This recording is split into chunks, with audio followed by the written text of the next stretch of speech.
जय हिंद दोस्तों, कैसे हैं? उम्मीद करता हूँ आप सभी अच्छे होंगे। आपकी तैयारी प्रिपरेशन सब कुछ अच्छा चल रहा होगा। आपको पता है, मैंने पहले भी बता दिया, राजस्थान अध्ययन की सीरीज हम करें तो क्लास 6, 7, 8 की है, जहां से हम राजस्थान का अध्ययन के एक फेमिलाइज हो रहे हैं, इससे रूबरू हो रहे हैं। बाकी इसकी विस्तृत चर्चा हम राजस्थान की जीके, राजस्थान का जब हिस्ट्री, पॉलिटिकल साइंस, ज्योग्राफी सब पढ़ेंगे तब हम इनकी गहन चर्चा करेंगे। आज की हमारी क्लास है राजस्थान के प्रमुख लोक देवता। यहाँ पर हम शास्त्रीय तौर पर पढ़ते हुए जाएंगे, आपको मैंने पहले भी बता दिया। बाकी आपको ये अगर क्लास लेनी है तो क्लास संस्कृति का टॉपिक मैंने कंप्लीट करवा रखा है, एक पूरा प्लेलिस्ट बनाई हुई, आप वहां जाके पूरा देख लेना, आपको रियल में समझ में आएगा और आपको अच्छा भी लगेगा। तो राजस्थान के प्रमुख लोक देवता है संत, इनके बारे में हम चर्चा करेंगे। यहाँ पर गोगा जी राजस्थान के 5 पीरों में प्रमुख है। गोगा जी, रामदेव जी, बाबू जी, मेहा जी, हड़बू जी और गोगा जी, ये राजस्थान के 5 पंच पीर हैं, जिनको 5 पीरों की उपाधि दी गई है। कौन कौन से? रामदेव जी, बाबू जी, मेहा जी, हड़बू जी और गोगा जी। इसके बाद में गोगा जी चौहान शासक और गोरखनाथ से प्रभावित थे।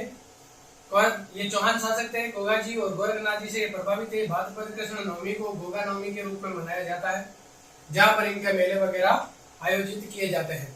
नेक्स्ट है हमारे लिए तेजा जी, बिल्कुल जानते हैं तेजा धोड़ा जाट। तेजा जी ने गोधन की रक्षा के लिए अपने प्राणों की बाजी लगा दी थी, और अभी यही गोधन की रक्षा करने के लिए हमारे पास में अवसर है। अभी आप लोग दे रहे हैं, लंपी वायरस के कारण से बहुत सारी गायें हैं जो मर रही है। ये वायरस है उनको ग्रसित कर रहा है, और बाकी भी जो पशुधन है, विशेष तौर से जो दूध देने वाली जो भी पशुधन है, उनको ये बीमारी जकड़ रही है और उनकी मृत्यु हो रही है। तो आप लोग, मैंने एक वीडियो बनाया है जिसके अंदर लक्षण, उपचार, बचाव ये सब बताए। मेरी तरफ से कोशिश की है जागरूक करने की, तो आप लोग उस वीडियो को देखें, सभी तक पहुंचाएं और सभी को इससे अवेयर करवाएं, ताकि जितनी हो सके इनसे बचाव और सुरक्षा की जा सके। भाद्रपद शुक्ल दशमी को परबसर में तेजा जी की स्मृति में विशाल पशु मेला भरता है। बिल्कुल इंपोर्टेंट, आपको ध्यान रखना है। तेजा जी का पशु मेला कहाँ पर पड़ता है? परबसर में। या परबसर में किसका मेला पड़ता है? तेजा जी का पशु मेला। तेजा जी की गाथा व गीत बहुत प्रसिद्ध है, आप लोग जानते हैं। राजस्थान में एक भी भजन ऐसा नहीं है जो तेजा जी का नहीं हो। चाहे तेजा जी की जीवनी कितनी भी प्रकार से गाई जाए, लेकिन तेजा जी का गाना आपको हर जगह मिल जाएगा और हर गायक कलाकार से मिल जाएगा। ठीक है। पाबू जी राठौड़ को ऊंटों का देवता कहा जाता है, और इनके रूप में इनकी पूजा की जाती है। पाबू मंड उनका मुख्य स्थान है। फड़ चित्रण में पाबू जी का चित्रण दिखाया जाता है। आपको ध्यान रखना, बाबू जी की फड़ होती है जिसके अंदर इनका चित्रण दिखाया जाता है। पाबू मंड उनका मुख्य स्थान है, जहाँ पर पाबू मंड के नाम से जाने जाते हैं, जहाँ पर इनका प्रसिद्ध और मुख्य स्थान है, यानी कि मुख्य मंदिर है। और बाबू जी को ऊंटों के देवता के रूप में भी पूजा जाता है। रेबारी जाति के जो लोग हैं वो बाबू जी को काफी ज्यादा मानते हैं। फिर है रामदेव जी, जिनके बारे में हमने मेले के तौर पे भी इनका जिक्र किया था। रामदेव जी लोक देवताओं में सबसे प्रमुख और अवतारी माने जाते हैं। बोला जाता है कि रामदेव जी है, इन्होंने ये कृष्ण के अवतार थे, और इनके पिता अजमल जी है, जो बार बार द्वारिका जाके कृष्ण भगवान के भक्त थे, और उन्होंने जब आराधना की तो उसके पश्चात स्वयं कृष्ण भगवान ने इनको कहा था कि मैं आपके घर अवतार लूंगा। बस मुस्लिम समाज में भी इनको रामसा पीर के रूप में जाना जाता है। हिंदू मुस्लिम एकता के रूप में प्रसिद्ध रामदेव जी काफी प्रसिद्ध लोक देवता है। मुस्लिम में इनको रामसा पीर भी कहते हैं। रामदेवरा भाद्रपद माह में विशाल मेला आयोजित होता है, दूज से द्वादशी तक। इसके बाद में इन सब के अतिरिक्त मणिनाथ जी, देवनारायण जी, बिल्कुल, और हड़बू जी आदि भी राजस्थान के लोक देवता के रूप में माने जाते हैं। आपको ध्यान रखना है, इनका एग्जाम के अंदर आए तो गलत नहीं होना चाहिए क्वेश्चन। बाकी इनकी विस्तृत चर्चा मैंने की हुई है, प्लेलिस्ट आप जाके देखना, आपको समझ में जरूर आएगा वहां से। फिर है मीराबाई का जन्म मेड़ते राठौड़ वंश के कुड़की ग्राम मेड़ता में हुआ था। इसके बाद में मीराबाई का विवाह मेवाड़ के सिसोदिया वंश के महाराणा कुमार भोजराज के साथ हुआ था। मीराबाई के विवाह के कुछ समय पश्चात उन्हें वेदव्य का दुख झेलना पड़ा, यानी कि मीराबाई का विवाह के पश्चात ही भोजराज जी की मृत्यु हो गई। और भोजराज जी कौन थे? ये महाराणा प्रताप के बड़े पिता थे, उदय सिंह के बड़े भाई थे भोजराज जी। ठीक है। और ये सरल में सहज भक्ति मीराबाई की विशेषता रही है। इन्होंने सहज और प्रेमा भक्ति के रूप में मीराबाई प्रसिद्ध है। इन्होंने कृष्ण की प्रेमा भक्ति की थी। इनके पीछे किंवदंती है, इनके पीछे मान्यता है कि इन्होंने शुरू से ही बचपन से ही अपना पति परमेश्वर श्री कृष्ण को मान लिया था। और उसके पश्चात जब इन्हें वेदव्य का दुख झेलना पड़ा तब इन्होंने कृष्ण भक्ति के अंदर अपना पूरा प्रेम भक्ति के अंदर मन लगाया। दादू दयाल के जन्म को लेकर विद्वानों में एक राय नहीं है। 1885 ईस्वी में फतेहपुर सीकरी में इन्होंने अकबर से भेंट की थी और राजस्थान में आकर भक्ति का प्रसार करने लगे। 1603 ईस्वी में नारायण गांव में इन्होंने देह त्याग दी थी। नारायण पड़ता है हमारा रूपनगढ़ है। रूपनगढ़ से जब हम आगे जाते हैं जयपुर की तरफ तो नारायण आता है और वहां पर ही इन्होंने 1603 ईस्वी में अपने देह का त्याग किया था। यहीं पे इन्होंने अपना आश्रम बनाया था। जाम्बोजी आप लोग जानते हैं विष्णोई संप्रदाय के प्रवर्तक। जाम्बोजी महाराज विष्णोई संप्रदाय के प्रवर्तक थे। इन्होंने जन्म विक्रम संवत 1508 ईस्वी की भाद्रपद कृष्ण अष्टमी को हुआ पीपासर नागौर में। ठीक है, नागौर के अंदर हुआ था इनका पीपासर में। जाम्बोजी के उपदेशों पर चलते हुए विष्णोई समाज निरंतर पर्यावरण की रक्षा व जीव हत्या के विरोध में प्रयासरत अभी भी है, पहले भी थे। और जाम्बोजी ने 29 नियम दिए थे तो 20+9 बराबर विष्णोई इनको कहा गया। और इनके जो समर्थक थे वो विष्णोई संप्रदाय के लोग कहे गए और इन्होंने जीव जंतुओं की रक्षा के लिए अपने प्राणों तक भी उत्सर्जन किया है। जसनाथ जी, संत जसनाथ जी का जन्म कतरियासर बीकानेर में हुआ था। इन्होंने गोरखनाथ से प्रभावित होकर तपस्या की, वे चमत्कारी योगी हो गए। इनके बारे में विस्तृत मैंने समझाया हुआ है हमारी कला संस्कृति की क्लासों के अंदर, आप देखना जाकर। इसके बाद में सरदारनाथ जी। सरदारनाथ जी कौन है? राजस्थान के शेखावाटी क्षेत्र में संत सरदारनाथ जी ने स्वयं शिक्षित न होते हुए भी जन जन में शिक्षा की अलग जगाई। सीकर जिले के लक्ष्मणगढ़ में त्याग वे तपस्या के प्रतीक एक आश्रम का निर्माण करवाया जो सभी वर्गों के लिए प्रसिद्ध स्थल है। इनकी मान्यता थी कि इस अवस्था में ही ईश्वर का निवास होता है। नेक्स्ट है हमारा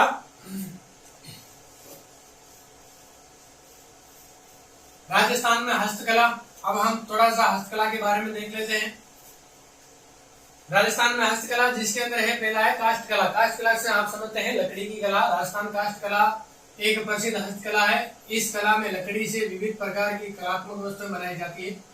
इस कला का प्रधान केंद्र बस्सी चित्तौड़गढ़ में, एक बस्सी जयपुर के अंदर भी है और ये बस्सी है दूसरा चित्तौड़गढ़, आपको ध्यान रखना है। लकड़ी से निर्मित खिलौनों वे कठपुतलियां निर्माण के लिए उदयपुर प्रसिद्ध है। बिल्कुल इंपोर्टेंट क्वेश्चन दोनों ही। राजस्थान के अंदर काष्ठ कला का प्रसिद्ध स्थान कौन सा है? प्रसिद्ध केंद्र कौन सा है? बस्सी चित्तौड़गढ़। और उसके बाद में लकड़ी से निर्मित खिलौने व कठपुतलियों के निर्माण के लिए प्रसिद्ध स्थान कौन सा है? उदयपुर। फिर लकड़ी से निर्मित मूर्तियों के लिए जेठाना डूंगरपुर प्रसिद्ध है। आपको तीनों ही क्वेश्चन बहुत इंपॉर्टेंट है, आपको ध्यान रखना। एग्जाम में अंदर यहाँ से क्वेश्चन 100% आएगा। मूर्तियों के लिए, लकड़ी की मूर्तियों के लिए जेठाना डूंगरपुर, खिलौने और कठपुतलियों के लिए उदयपुर और प्रधान कला का इसका केंद्र है वो बस्सी चित्तौड़गढ़। नेक्स्ट है हमारे लिए शेखावाटी वे बीकानेर फर्नीचर के लिए जाना जाता है। फर्नीचर निर्माण के लिए बीकानेर और शेखावाटी का जो क्षेत्र है वो काफी प्रसिद्ध है। इसको वहां पर प्रसिद्धता के लिए जाना जाता है। नेक्स्ट है हमारे लिए मूर्तिकला। मूर्तिकला के अंदर चलते हैं तो मूर्तिकला राजस्थान अपने संगमरमर, जिसको आपको पता है राजस्थान का संगमरमर अभी कहां पर लग रहा है? अयोध्या के अंदर भगवान श्री राम का मंदिर निर्माण हो रहा है और उसके अंदर यही संगमरमर पत्थर है जिसका वहां पर प्रयोग किया जा रहा है। गर्भगृह इसी संगमरमर पत्थर से बनाया जाएगा। इसी कारण यहाँ पर मूर्तियों में पत्थरों पर बारीकी नक्काशी का काम किया जाता है। ठीक है, टेराकोटा। फिर चलते हैं टेराकोटा। टेराकोटा होता है, आप लोग समझते होंगे, टेराकोटा मतलब मिट्टी के द्वारा बनाए गए बर्तन जिनको टेराकोटा कहा जाता है। टेराकोटा मिट्टी से मूर्तियां तथा विभिन्न सजावटी व उपयोगी वस्तु तैयार कर पकाना टेराकोटा कहलाता है। इसके बाद में नाथ द्वारा के समीप मोलेला इस काम के लिए प्रसिद्ध है। टेराकोटा के लिए कौन सा स्थान प्रसिद्ध है? नाथ द्वारा के समीप मोलेला, ये है टेराकोटा के लिए प्रसिद्ध स्थान है।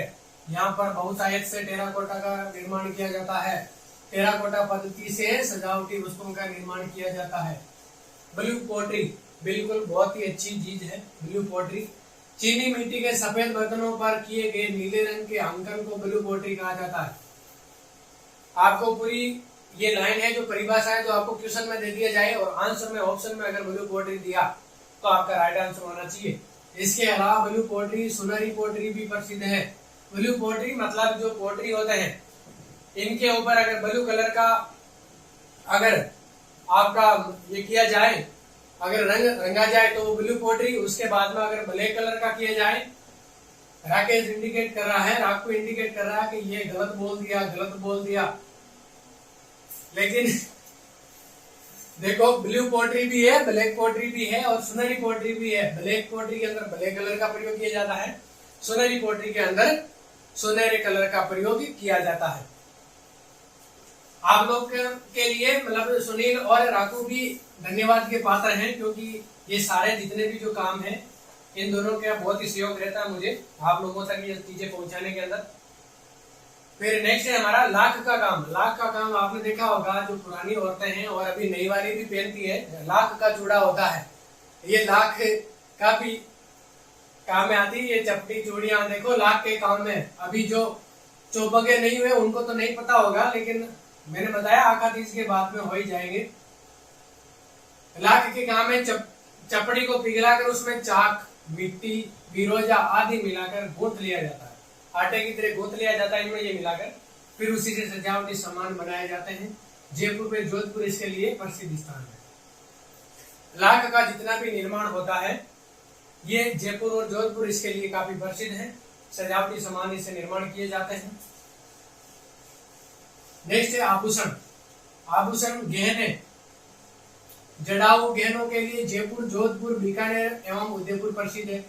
आपको पूछ लिया जाए एग्जाम के अंदर, जड़ाऊ गहने मतलब जो गहने हैं उनके अंदर जो जड़ाई का काम जो किया जाता है उसके अंदर जो होते हैं ना, क्या बोलते हैं उनको, रत्न वगैरह की जो जड़ाई की जाती है वो जयपुर, जोधपुर, बीकानेर और उदयपुर प्रसिद्ध है। एग्जाम में अगर चारों में से कोई भी आ जाए तो आपका राइट आंसर होना चाहिए। कांच पर बारीक सोने की नक्काशी का काम थेवा कला कहलाती है। बहुत इंपॉर्टेंट क्वेश्चन बार बार पूछा जाता है। प्रतापगढ़ के अंदर थेवा कला का कार्य है वो प्रसिद्ध है, जिसके लिए प्रतापगढ़ प्रसिद्ध है। और प्रतापगढ़ की जनजातियों में पीतल और चांदी के आभूषण के लिए भी प्रसिद्ध है। प्रतापगढ़ की जनजातियां हैं, यहाँ पर पीतल और चांदी के जो आभूषण है ये भी बहुतायत से बनाए जाते हैं, बहुत ही अच्छे बनाए जाते हैं, तो उनके लिए भी प्रसिद्ध है। नेक्स्ट है हमारे लिए कपड़े पर छपाई। ये कपड़े पर छपाई, कपड़े की छपाई के लिए बगरू, सांगानेर, आकोला, बाड़मेर, काला डेरा, पाली और बस्सी इन कामों के लिए विशेष प्रसिद्ध है। कपड़े पर छपाई का जो कार्य किया जाता है इसके लिए सांगानेर, बगरू, आकोला, बाड़मेर, काला डेरा, पाली और बस्सी ये सारी चीजें, ये सारी जगह इंपॉर्टेंट है, महत्वपूर्ण है। छपाई के लिए पहले सीमित और प्राकृतिक रंगों का उपयोग होता था, अब सिंथेटिक ए प्राकृतिक रंगों का भी प्रयोग किया जाता है। सिंथेटिक ए प्राकृतिक प्रयोग कौन से होते हैं, प्रयोग या रंग कौन से होते हैं, जो रंग हम काम में लेते हैं, जो बनाए जाते हैं, प्राकृतिक न होकर ए प्राकृतिक होते हैं। इसके बाद में नेक्स्ट है हमारे लिए कसीदाकारी व गोटाकारी। राजस्थान में अनेक स्थानों पर कपड़ों पर कसीदाकारी का कार्य किया जाता है। कई जगहों पर कपड़ों को तरह तरह से काटकर कपड़ों पर सिल दिया जाता है, जिसे पेचवर्क कहा जाता है। गोटे, किनारी और आरी तारी का काम भी राजस्थान में विशेषता से किया जाता है। और ये कहां पर किया जाता है ये आप कमेंट करके बताना, नहीं आएगा तो हम डिटेल में पढ़ेंगे, उसमें मैं आपको बता दूंगा। नेक्स्ट हमारे लिए थैंक्स फॉर वाचिंग, यानी कि आप लोगों का धन्यवाद कि आप इतनी देर मेरी सुनी, चाहे आपको अच्छी लगी चाहे नहीं लगी, फिर भी आप इतनी देर बने रहे, आपका तहे दिल से धन्यवाद है। बिल्कुल बहुत ही इंपॉर्टेंट क्लासें हैं, आप लोग लीजिए। एंटरटेनमेंट की जगह है, बाकी क्लासों के अंदर कोई भी कमी नहीं है। और अगर कुछ है तो आप मुझे जरूर कमेंट करके बताएं, मैं इंप्रूवमेंट करने की कोशिश करूंगा। लेकिन यहाँ से 100% आपके क्वेश्चन बनने वाले हैं, ये आप अपने दिल में, जहन में बैठा। जय हिंद, जय भारत।